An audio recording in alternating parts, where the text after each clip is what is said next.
Coming to you from Orange County, California, this is the Jug Life Podcast with Max Ada and Chad Wesley Smith.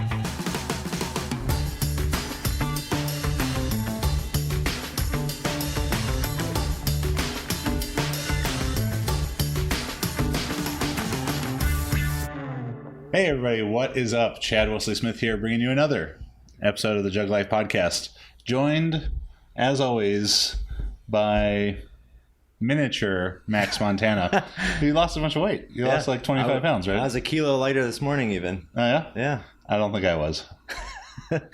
I was thinking that after all that asada food yesterday, I would be a little heavier, but surprisingly not. There's plenty more asada-based foods to come this week.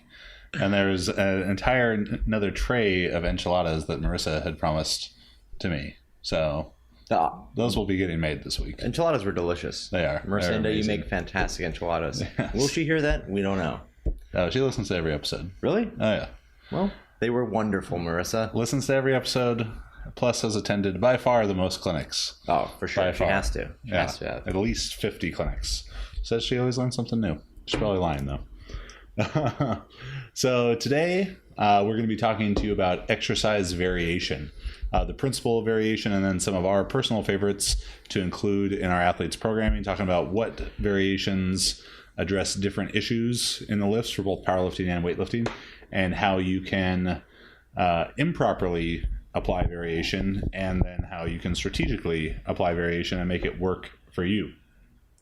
So before we get into that, thank you to our sponsor, Margaritas and Military Press. It's a lifestyle. Also, we have a ton of new apparel up at store.jtsstrength.com. And shirts like this, little Gangsta SA bandana print in here. Oh. A bunch of different prints. We don't have any blue bandana one, so I'm sorry to any of our listeners from the Crips, but depends where you live. You might not want to buy this particular variation of the shirt. But so make sure you go check out that stuff. All kind of new floral prints, bunch of new shirts. So go check those out. So Max, what is variation? Variation is the strategic manipulation of training variables to prevent staleness or injury and to augment the training process itself. Anything that we're doing in training, any of the variables we have, exercise, modality, sets and reps, intensities, those things are training variables. So any of those being modified or changed. Primarily, we're talking about exercises, I think. Yeah, and that's what we'll talk about the most today is our different exercise selections, but you can introduce variation to training all the different ways that Max said. So actually using different exercises, loading them a different way, so different intensity schemes, different set rep schemes. That's all way to create new stimulus to drive adaptation in training. And the reason that variation is necessary is to prevent something called adaptive resistance. And adaptive resistance more or less means the longer we do the same thing, the less effective that thing is going to be. Max is the best example of this, having spent 13 years of his life in adaptive resistance, doing the same.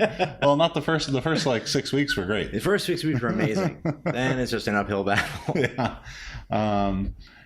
So and that's whatever it is. If you just have a 5-year long hypertrophy training cycle and you never potentiate that with strength training or changes to the loading strategy, and you're just living in that 8, 10, 12 reps, the gains are going to come a lot slower. If you're just doing singles all the time, gains are going to start to slow down. Same exercise endlessly, can slow down as well, but changing just the exercise within, you could stay in the same set rep intensity realms, but just change the exercise. You could be keeping the same exercise and manipulating the loading of it through changes in frequency, a lot of different things. But we're going to strategically use variation to avoid this idea of adaptive resistance. And where variation falls in importance is lower if you watched our series on scientific principles of strength training or read the book, the principle of variation is the 5th ranked principle out of 7. So is it valuable? Definitely. Is it important to use to have the most successful, most optimal training? Certainly. But being ranked 5th means that you can't violate overload, specificity overload, fatigue management, SRA, just for the sake of variation. I think that's a trap that a lot of people fall into. West Side. Because they too highly prioritize variation in the greater scheme, and in an effort to really fight off adaptive resistance, they end up violating something that's more important, called directed adaptation, which is basically, if I want to develop size, I need to train consistently for size for a while. If I want to develop skill in a particular lift, I need to train that particular lift for long enough to develop that skill, and then sort of the magic of great optimal programming is pushing the directed adaptation as long as you can before too much adaptive resistance comes up, and then making the switch of the exercise sort of right at that time as directed adaptation starts to tail off and adaptive resistance starts to trend up. That's when you make the switch. Yeah, something that's kind of an important caveat to that, the whole thing, is that what we're talking about a lot of times is optimal training, meaning getting the most out of what we put into something, getting the best results for the work that's put in. So while it is certainly possible to make progress, probably continually for a very long time, with completely disregarding variation, having just the same exercise, same set and ret scheme for a very long time, or even the opposite side of that, having a tremendous amount of variety, at the excess amount. It's probably possible to make progress that way, but what we're talking about a lot of times is in optimizing your training. So the training itself is efficient. The sum of the parts is greater than the whole. And so while it's like, yeah, you can find example here and there of people that have had success, far end of variation, the other end of variation, what we're talking about is how to optimize that and use that variable to the greatest degree to get the most out of your training, rather than just a program that works only because works basically in spite of itself. If that makes sense. So in today's episode, we're going to talk about, again, under application, over application, proper application of the principle of variation. I'm going to talk about some of my favorite variations for the squat, bench, and deadlift, and Max will address some of his favorite for the snatch, clean, and jerk. But before we get into all that, we're going to throw it to a strength history minute. Who's our guy today? Strength history minute today is Joe Doobie, 1969 world champion, and I believe the last male world champion and last male to set a world record in Olympic weightlifting. U.S. male. Doob, take it away. Do you think he listens to this? We're friends on Facebook. All right, yeah, I'm friends on Facebook. Yeah. I don't think I've met him once in person. But in passing, probably like a handshake. He shared the video about himself, the strength history minute about himself. Interesting. So he pays attention. Interesting. Do you think that when we cut, like in the Me, Myself, and Irene cut, where we could cut to the soft serve? All right. Joe Doobie, take it away. Joe Doobie is an athlete I learned about from a conversation with John Brose at 2014 U.S. Weightlifting Nationals. Brose basically ruined my day and the idea that I'm good at squats when he told me about Joe Doobie squatting 770 for 17. It's since been confirmed by Joe Doobie's son that it was actually only 710 for 17, still a monstrous feat of squatting, particularly when you consider that this was done in the late 60s or early 70s. At most, the supportive gear was a weightlifting belt and ace bandage knee wraps. Doobie is the last American to win a world weightlifting championship, having brought home gold in the super heavyweight class in 1969. Doobie was also a bronze medalist in the 68 Mexico City Olympics. He also crossed over and was 7th place at 1979 World's Strongest Man. During Doobie's competitive days, weightlifting consisted of the snatch, clean and jerk, and clean and press. He was the first American to hit a 1,300-pound 3-lift total, setting 12 American and 4 world records. His best lifts of 210 kilos in the clean and press and 166 kilos in the snatch, plus his 710 for 17 squat, make him an all-time great strength athlete. And we are back. Hopefully you learned something about Joe Doobie, one of the strongest squatters ever, one of the best American weightlifters ever. So now we want to get more into the principle of variation. First, talking about how it can be misapplied from an under application of variation. All right, and we'll call this the ADA special. All right, and it's doing the same thing all the time. So an under application of the principle of variation, doing the same thing all the time, regardless of what it is, basically. Always high intensity, always high volume, always a given exercise variation. And I think people will latch on to the idea of specificity, or they'll look at what some incredibly successful lifters have done, whether it's Bulgarian training, whether it's Milanichev, Ilya Ilyin, these people are doing highly specialized programs or specific programs, and think, well, they're the strongest in the world, that's what I want to do too, and that's all I'm going to do. Specificity is principle number one, so that's all I care about is most specific all the time, 1 rep max competition exercise, just over and over and over again.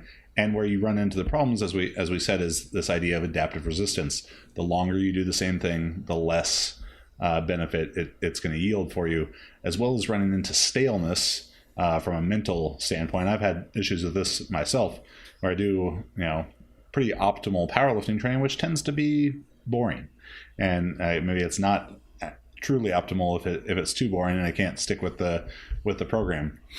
But having times, particularly post competition, times of much more general type of training to keep athletes more engaged mentally, and having fun with what they're doing, and an amazing thing to think that you might want to have fun with what you're doing. So those would all be examples of under application, and really too much of the competition exercise, because, and there are different schools of thought on this, but if all I do is competition bench press, but I have weak triceps, how can I overload the specific musculature of the triceps to bring them up relative to the other muscle groups? And that can go for any of the lifts. The weak muscles will stay relatively weak. It might all get stronger. The lift can still go up, but maybe not as fast as taking some time to use a strategic variation, like close grip for the bench press, or front squat if you're lacking quad strength or something. But in the context of the ADA rule, under application of variation, recap for the people your illustrious history. From day one of my initial start with my first coach in weightlifting until, let's say, day one, year one, to day, year 12, 13.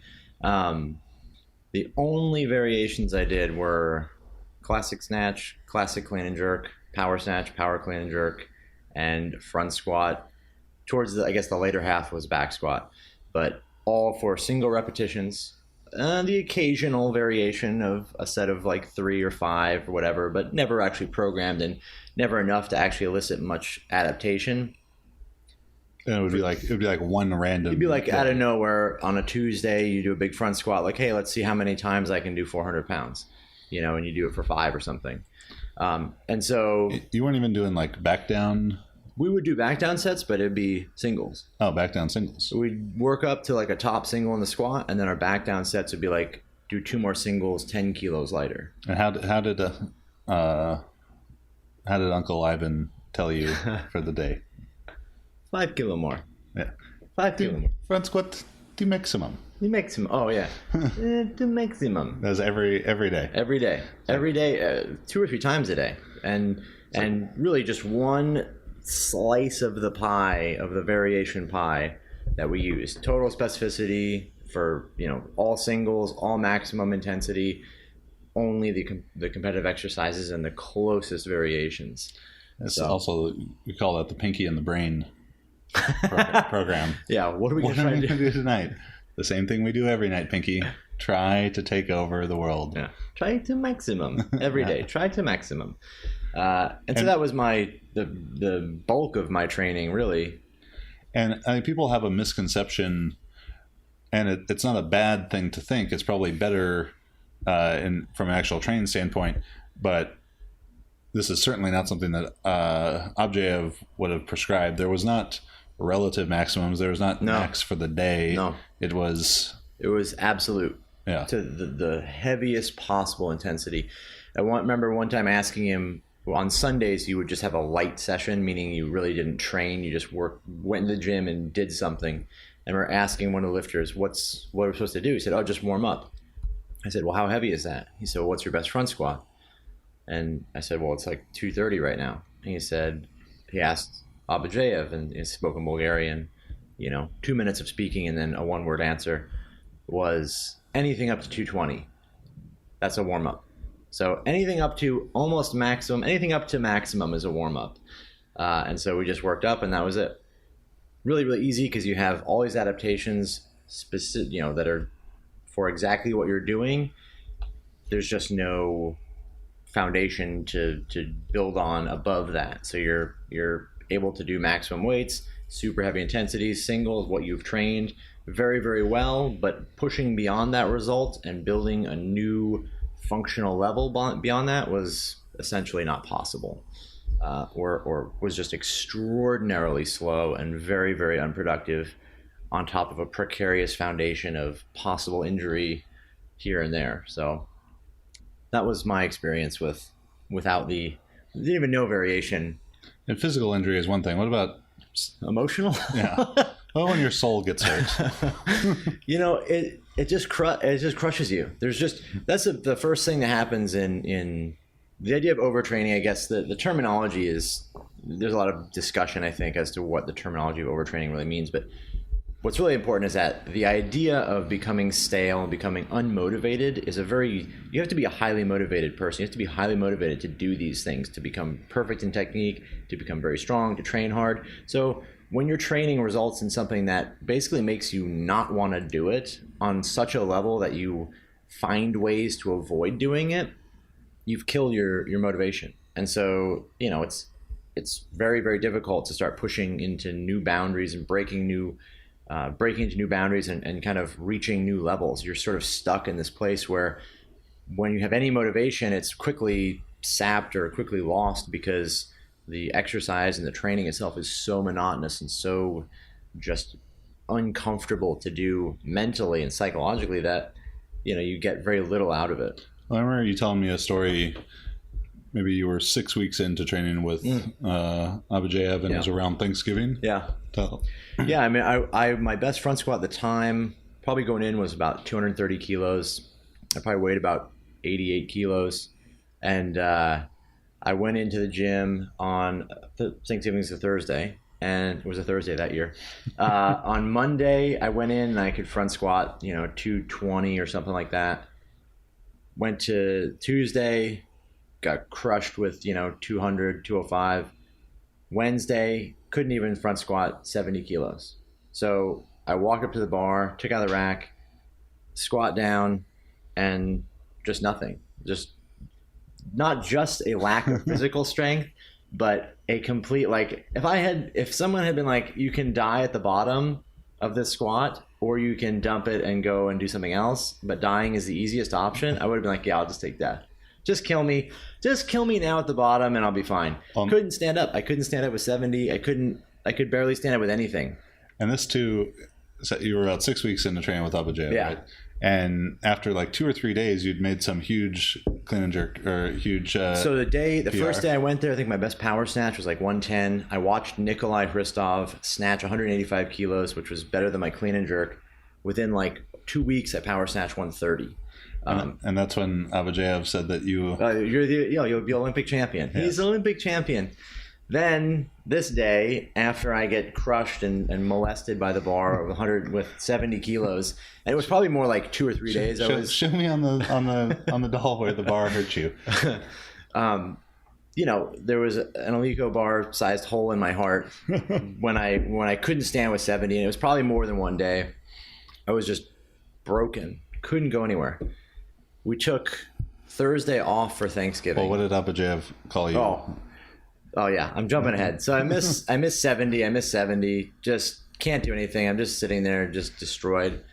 And this is imagine 6 weeks of just hammering. You're king shit every day in the gym, the Bulgarians are telling me like, you're gonna fucking die, you gotta stop, slow down, slow down. I'm like, I don't understand what you mean. Like, this is America. You just work super hard and you get to the top. 6 weeks in, you hit this brick wall. Abadjaev is like, this guy is great, he's awesome. And Martin, my good friend, he's like, you gotta stop. You're not like, this is not how the system works. He's trying to teach you about the Krushka. He's trying to teach me about Krushka. So I'm there, broken. First rep, I missed 70 kilos in the front squat. Abadjaev looks at me, and that's it. It's fucking over. It's like, yeah, this guy is just fucking lazy as shit like everybody else. He missed the rep. He just quit. He gave up. He can't squat. He doesn't want to train hard.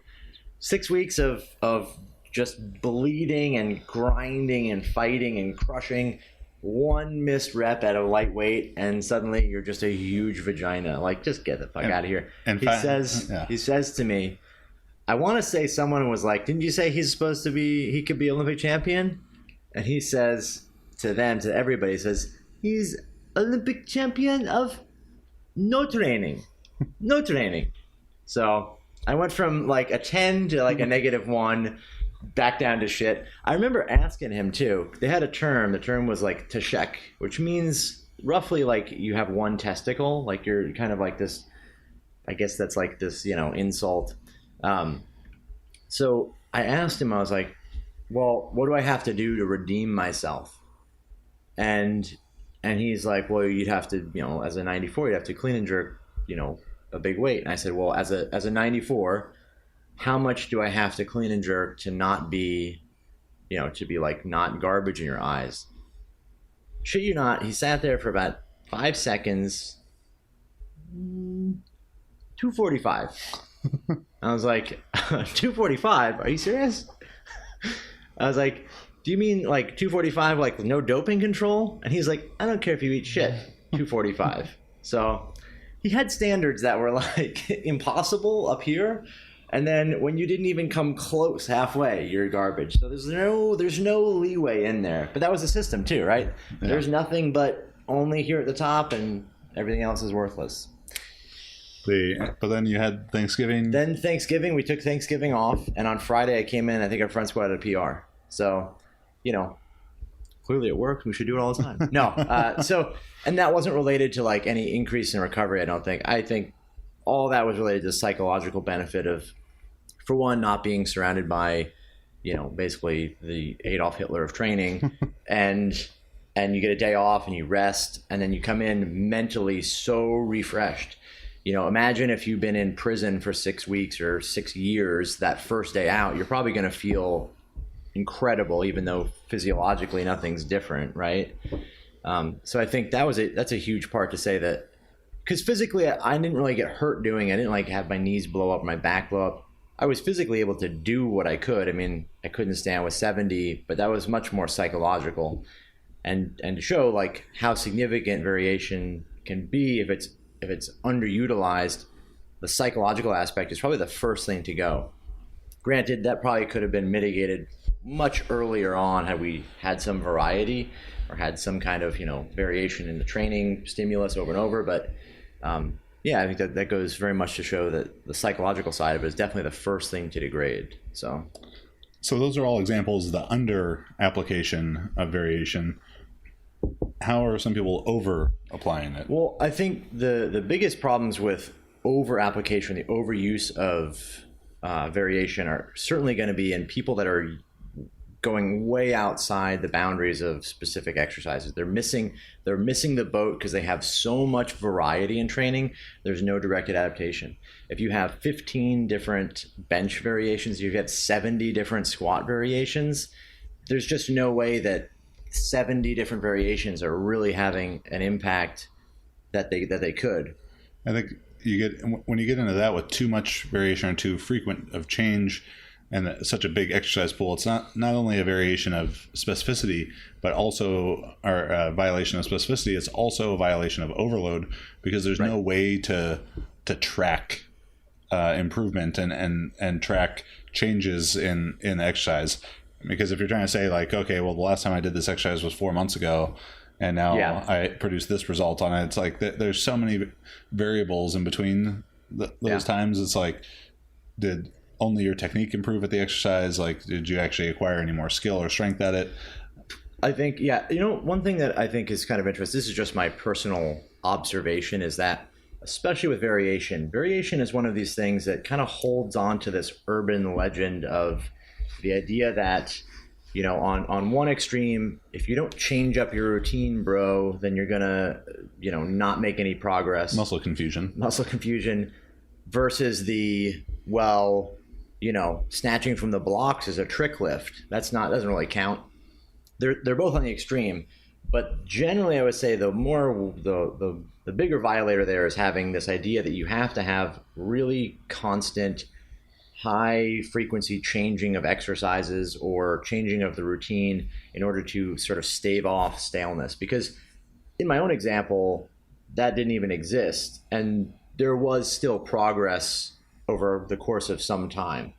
I think if you had somebody in the opposite side where there's constant change, it would be probably even less progress. That'd be my observation. I can't back that up with any kind of science, but particularly if specificity is principle number one, right, and you're violating that. Yeah, and you're violating that for a lower ranked principle that right. I'd rather, if forced to choose, only specificity is better than only variation. Right. Luckily, we're not forced to choose. Yeah. So the other thing too is that the really high variation, the constant change in contact frequency, is people are directing too much energy to things they don't need to, right? You can put too much energy into small exercises or like sort of assistance things, bodybuilding type movements for weightlifter, things that will eat up your ability to recover just because of the energy expenditure there and the fatigue, and then not produce the results you want. Yeah, I mean, that's another inherent violation of specificity. Doing more volume of accessory exercises than primary exercise, that not only is going to violate specificity by making the program as a whole less specific, because of course accessory exercises are less specific than primary exercises, but it's also probably going to violate overload, the number 2 ranked principle, because accessory exercises can't be loaded as intensely. You can't dumbbell bench your way to a 500-pound bench press. Yeah. Like that stuff has to be, it's the icing on the cake and the toppings. You can't just have a giant pile of icing with no cake underneath it. Well, some have tried. If it fits your macros, just eat whatever you want. So those are some of the examples of over application of variation. So it's too frequent. There's too many variations that inherently at some point are going to become non-specific. So looking at how we can most properly apply it is all going to be strategy and timing. So there are different phases of training, the way that we structure training, general hypertrophy training, strength, and peaking, that some variations are more appropriate. And again, variation is not just different exercises, it's also different loading strategies. So of course, hypertrophy training, creating variation in how many reps you're doing per set, even though it might be less specific, and it is less specific to do 10 reps than it is to do 1 rep, it can be appropriate for that phase. You can choose exercise variations as well during different phases that are more appropriate. So during hypertrophy, exercise variations that lend themselves to greater, to be able to perform greater volume. High bar squats, front squats, leg press, hack squat, unilateral work, all squat examples, but those all lend themselves to more volume being done and being able to effectively recover and fit all your other training in than low bar, competition squatting or squatting and low bar squatting and wraps is going to. So those would all be proper application of it based on the phase that you're in. Even for weightlifting, if you're in the general phase and you're pushing general exercise like the squat harder, it may become appropriate and strategic at that point to do more lifts from blocks. Right. Or more, no hook, no feet, stuff that allows you to retain technique without adding more and more fatigue on top of that. Right. I think the one thing too in variation, it's we're talking about the proper application is what are the adaptations where training is directed at. So if we're variation in the sense that in your hypertrophy phase, if you're doing near maximum or maximum single repetitions in the deadlift or the back squat or something, that's a variation of, while it may be specific, the exercise itself is specific to your sport. It's not, the adaptations you're going to get from that are not directed towards hypertrophy as much as something like sets of 10 or rep maxes and things. So it's important to understand that within the phase, it's important that your exercise variation does not violate specificity, right? Yeah. So to sort of sum up proper application of variation, it's about strategic timing, further away from competition, more variation. And that's variation in terms of exercise technique being used. So like what exercise you're actually doing and how that exercise is being loaded. And then beyond that, we want to strategically select our variations that you use at any phase, whether that's during hypertrophy training, selecting variations that allow for greater volume, whether that's as you progress into strength and peaking, selecting variations that are more specific to competition or allow for greater overload, maybe even a mechanical overload at times. Something like slingshot or reverse band could be appropriate as you get closer to competition. And then, of course, strategically selecting variations that address your weaknesses, because if you have super strong triceps and weak pecs and you want to just keep pushing the close grip benching without doing anything like a wide grip bench to bring up the pec strength, that would be a failure of strategic variation there. And then using variation again, like right after competition, to do much more general training to keep the athlete engaged mentally, to avoid the mental staleness and the psychological effect that can come with just constantly doing the same thing over and over endlessly in training. The technical side of it too, right? Learning and mastering the movement, developing the skill. No variation can prevent the lifter from having a sense as to how the exercise is performed. If they have a slight variation in the movement, different variations of the lift may have a small change that allows you to sort of feel what you need to do to actually improve the technique of the lift. Without any variation, you are going to probably continually execute the lift with the same mistake and ingrain it more and more and more. So the technical side can also be, improvements in the technical side of lifting can also be benefited very much from the proper application of variation. All right, so we're going to take another quick break. We're going to have a little minute to get to know Max Montana over here. And when we come back, we're going to talk about our favorite variations to develop squat, bench, deadlift, snatch, clean, and jerk. My dad kept the video rental business going. My brother worked for him. My brother's older than me. I worked for him. Neither of my sisters worked for him. But he had adult video section in the video store, and it's just there's some strange shit that goes on. People renting movies, like you get people renting like adult films and Mary-Kate and Ashley Olsen movies at the same time. Like it was weird. There was some cool times. I mean, he had the video store until 2012 before he sold it to some lady who I guess thought it was a good idea to buy a video store in 2012. We worked for him. My brother worked for him. I think I got kind of excited by the idea of like working for yourself, watching my dad do that, like watching my dad kind of, run his own business, and he worked for himself. He did what he wanted, and kind of was in charge of his own life. And I think that inspired me a lot. When I was older, to sort of get out of working, I really hated working for people. Like I didn't enjoy it. I didn't like the whole, 9 to 5, show up and get a paycheck thing. And that obviously led me into owning a gym later, from weightlifting and from the idea of like kind of owning my own gym or owning my own business and working for myself. I was kind of a natural progression, I think, to that. But you know, I didn't go to school. I didn't go to college. I went for 3 weeks because I had to beat my dad, who went for 2 weeks. And so I felt like after 3 weeks and after having beat him, that was sufficient. So I'm kind of a competitive person. So I always feel like it was important to one up somebody. All right, so we've talked about what variation is. We've talked about how to properly apply it, how it can be misapplied, either over or under application.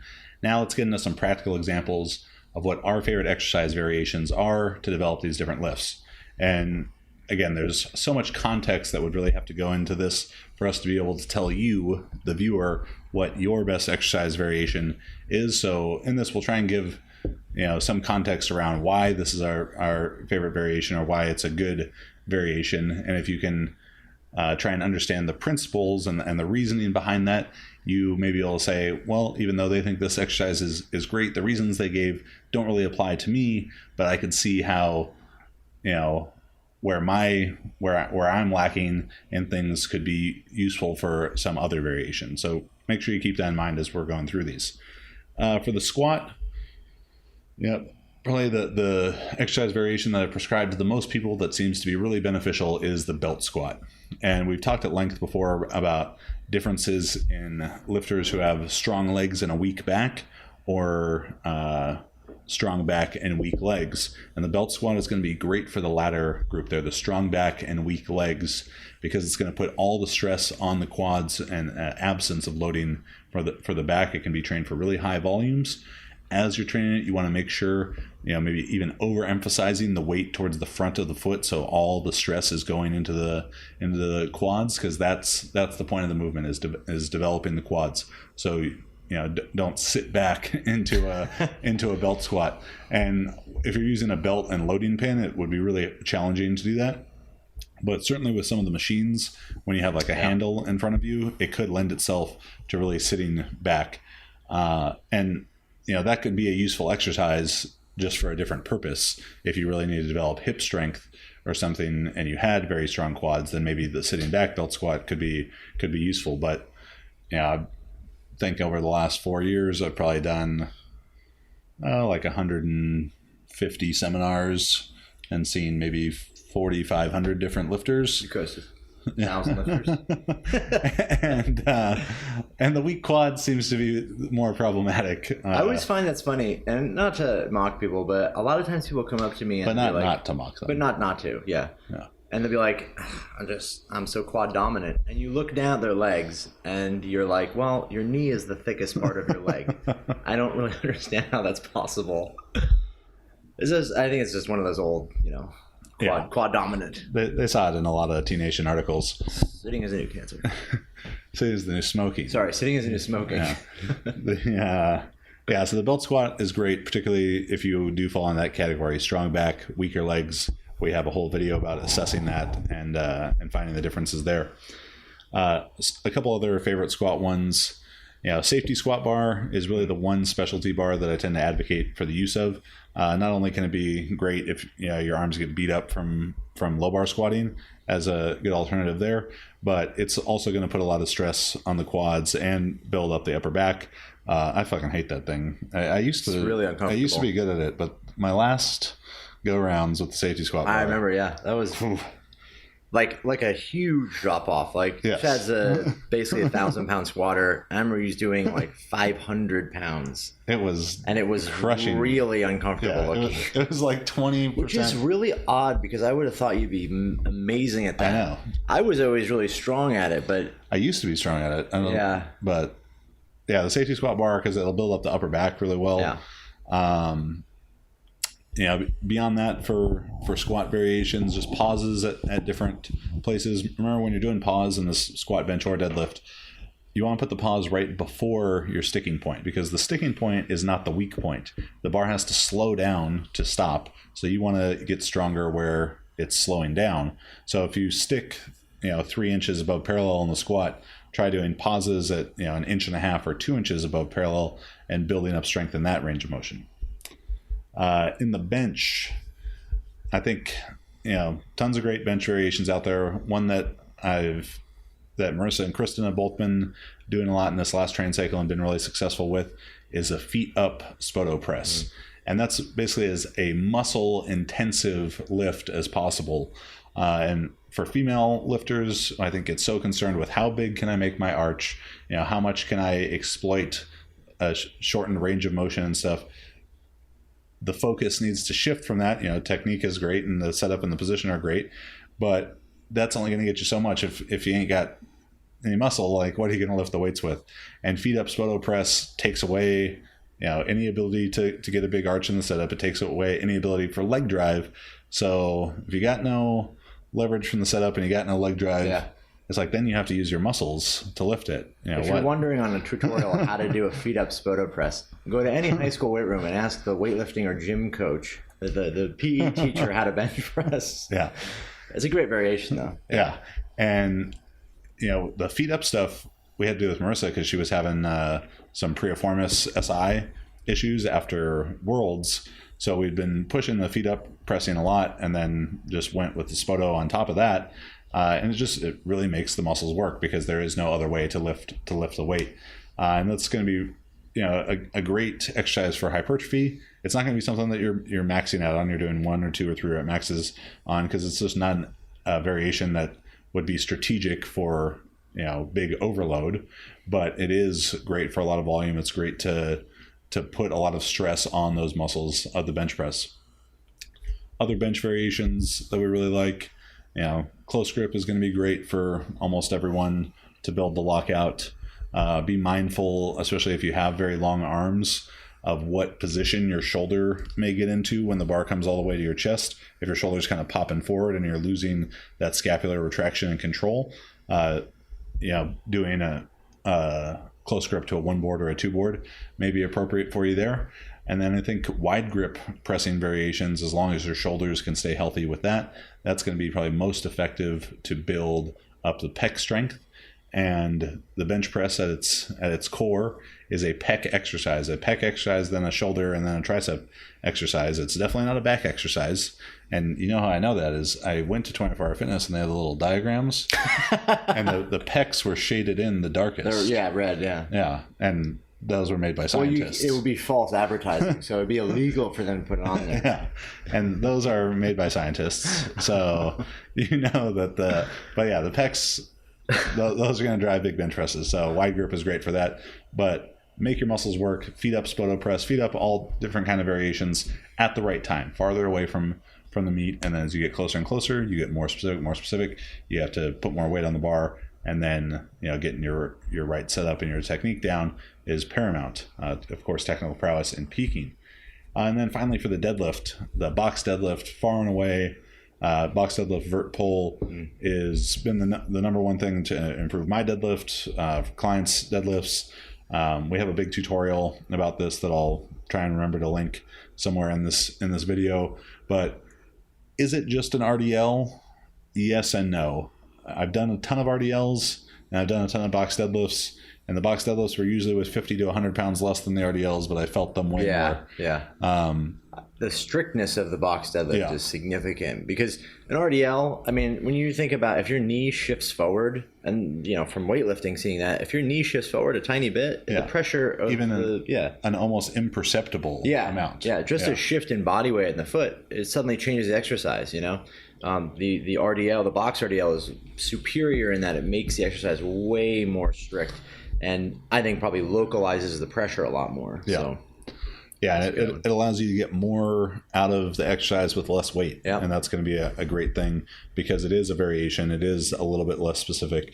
You don't need to add needless fatigue through going heavier and heavier, thinking that you're doing RDLs and you're really just doing more deadlifts at that point. Yeah, which is probably one of the most ineffective exercises, like deadlifts from the top down. Yeah. Touch and go. So what about for the snatch? What are your... For weightlifting for the snatch, the number one variation for me is going to be like no hook, no feet. So without a hook grip, without the movement of the feet. Biggest reason for this is that it's really, really similar to the snatch, which is a very technical movement, but it forces a condition that makes it harder to have errors in the trajectory of the bar. So if you can't move your feet and you can't use a hook grip, the lack of the moving feet forces you to have to pull and keep the bar over the area of base. You can't be 3 inches forward because you're not going to move your feet to get under it. I think your brain can sense this and adjust for things. The lack of a hook grip prevents you from making contact in the hip that's so aggressive and so horizontal that the bar pops out and moves forward, again preventing you from jumping forward or leaving the bar out in front of you. Having a hook grip on the bar allows you to make more aggressive contact because you can overcome the inertia of actually connecting with the bar. Without a hook grip, your brain again can sense this, and you have to basically sort of mute that extension or mute that force, that horizontal force into the bar, and translate it to be a much more vertical movement. The other variations I think that are really good are going to be something like a snatch with a pause at the knee, because it does a great job of reinforcing the position at the knee, which is kind of the most critical position in terms of getting the bar into the right place before the second pull. Or hang snatches, because they do the same thing as pause snatches but allow you to load your back a little bit more. And then block snatches would be the last in that line, because block snatches are similar to those, but you can still kind of finagle your way around the position and get into a really good position that might not be something you can mimic from the ground. And to that effect, using the blocks or hang, are you of the idea of like teaching the technique from the top down?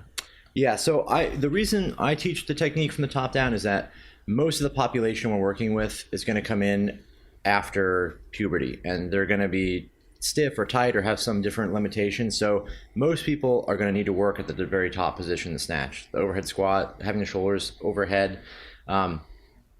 Starting there and then working your way down just makes the progression more sensible. Starting from the ground, when people have a hard time moving the bar properly off the ground, is really tough. You're basically working upstream in that sense, I feel like.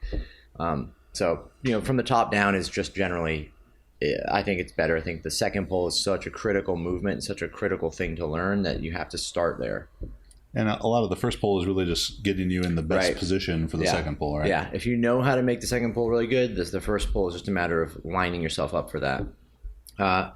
For the clean, I would say the biggest variation there is going to be from blocks. And just like in the snatch from blocks or whatever from the hang, if there's a potential to overload the exercise to actually exceed your best result from the floor from blocks, I think there's a big benefit to that for weightlifters, because unlike in powerlifting where you might be able to actually do a half squat or a little bit higher squat with more weight, or do block pulls in the deadlift with more weight, you have a little bit of a sense to kind of overload. You can overload the exercise a little bit more mechanically. From the blocks, the confidence, the psychological aspect of succeeding with heavier weights from the blocks in the clean is a very, very positive impact on people. It also does a good job of increasing the rate of force development. You have so much less time to accelerate the bar from the blocks. It's going to force you to be a little bit more explosive. And generally in the clean, the best cleaners in the world, if you watch them, people like Ilya Ilin, the second pull, the explosion in their clean is very short and very, very powerful. They don't spend any extra time extending longer than they need to, and this allows them to get in the bar much faster and with more weight. The other variations for the clean would be similar to the snatch, probably like a clean with a pause at the knee to reinforce that. Snatch or cleans from the hang, again, similar reinforcement, a little more work for the back. And then really in the clean, a lot of it is just going to be the strength of the body. So the much more general exercises, increasing your back squat and your deadlift, and then increasing the strength of your low back and your legs in general. For the jerk, the number one exercise for us is going to be behind the neck jerk. Again, for a similar reason, is that we can overload this. It does two really nice things. One, the bar starts in a little bit better place, so it's easier to get the bar back behind your head where it belongs, so your trajectory is going to improve. So you practice from behind the neck, you're more of those reps are going to be in the right place more often. That is going to transfer to being more skillful and having much better trajectory from the front. The other side of the coin there is that you can also overload it. Some people can do more from behind the neck in the jerk, and again, it's a really good psychological benefit to have done these movements are ballistic. So it's a do or die thing, right? You either make it or you don't. Having success with weight that's more than what you're actually attempting, I think that gives you a little psychological cushion, right? I think it definitely takes a certain type of courage to put yourself under, right, right, a big ass weight. So, yeah. And then the other variations would be like a push press. Big thing with the push press is that your trajectory has to improve. You can't push press the weight 2 inches in front of your face. You're just not able to do it. Teaches the drive, teaches the dip and drive, gives you more chance to practice the dip and drive and the push press, and then the added benefit of improving trajectory and strengthening the upper body. In a lot of cases, lifters don't do a lot of push presses because they're sort of resistant to the idea of building their upper bodies up too much. But in my experience, for most people, that's actually not an issue, especially women. I've never seen women where they increased their push press a lot and had really negative impacts on the actual jerk. Some men, some people who have really big upper bodies, and Pomp would probably be a little bit less beneficial just because he's so, jacked up top that it can cause problems. But in general, push press is a great exercise. And then any other kind of drills for footwork and hand position, press from the split, jump into split, those things are great for jerks because it teaches you the footwork and it just reinforces those basic aspects of the lift. So those are some of our favorite variations. Again, they're not the only variations. They're not even necessarily the best variations. There's variations we've seen to work in these circumstances. So assess for yourself what your situation is, why these variations could be good for you or why you maybe need to find some different ones. But that's a little bit, overview of exercise variation, how much is too much, how much is too little, and, trying to find that sweet spot of just the right amount of strategically used variation. So kind of wrapping up, if you enjoy the Jug Life podcast, we would love for you to go on iTunes, give us a 5-star review, write us a review like our man Ron the Lifter. This is a bit of a long review, but you can do it. Warning, listening to this podcast will result in a lengthy list of action and sports movies from the 70s and 80s. I think Ron's maybe even too young to know. Most of these are from the 80s or 90s. Yeah, I'm sorry. But we're not that old. That you need to watch or rewatch. Now that you've been warned, the Jug Life podcast is hosted by the Nitro Cold Brew Guzzling, Chad Wesley Smith and Max Montana Ada, whose bromance is greater than that of Dylan and Dutch's handshake. If you didn't get that reference, I don't know if this is the right podcast for you.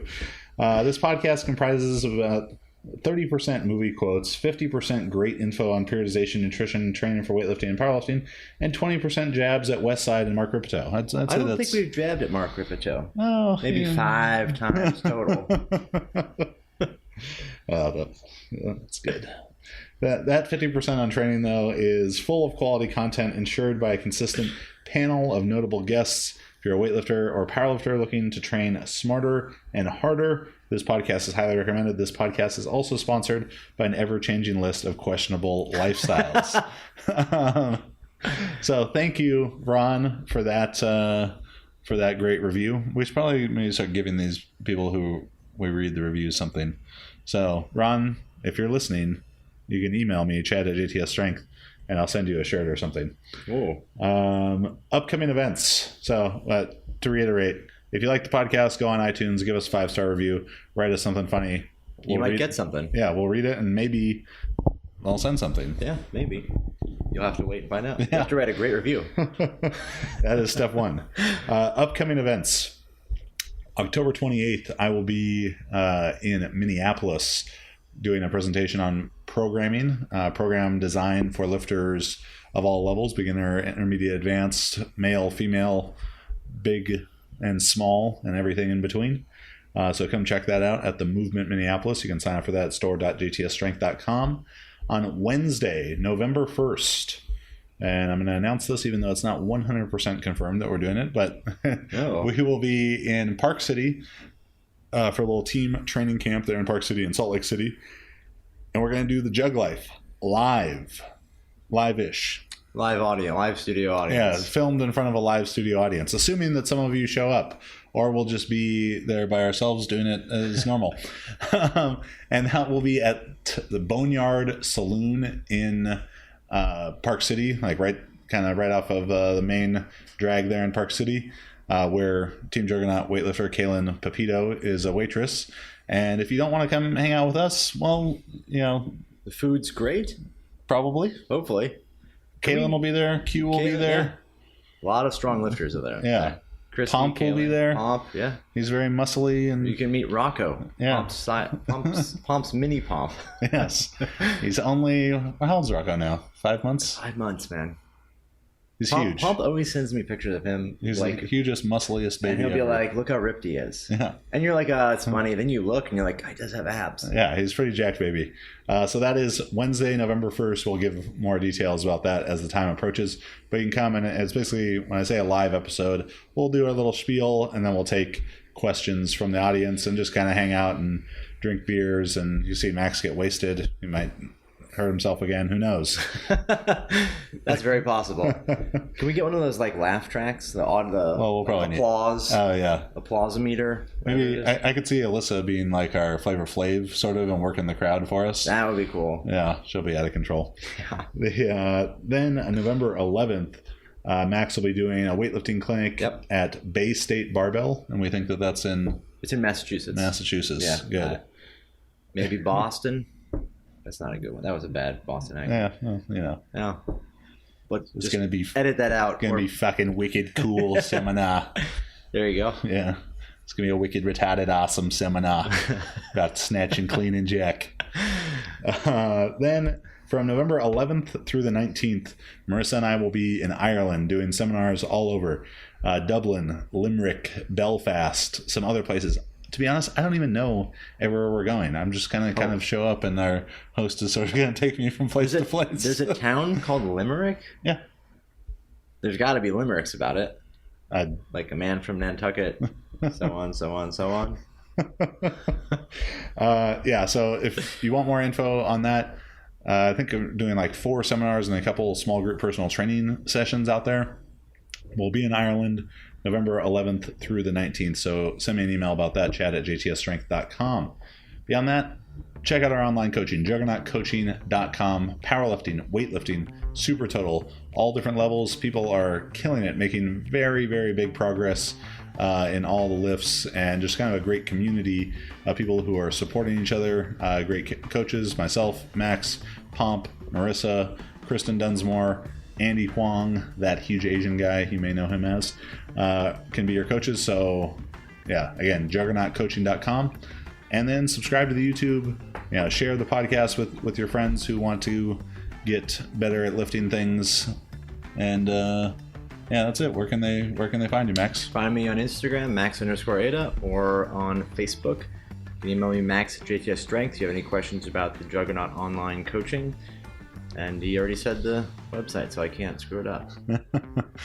And I'm Chad Wesley Smith, at Chad Wesley Smith, and at Juggernaut Train on Facebook and Instagram, filling up your news feed all day.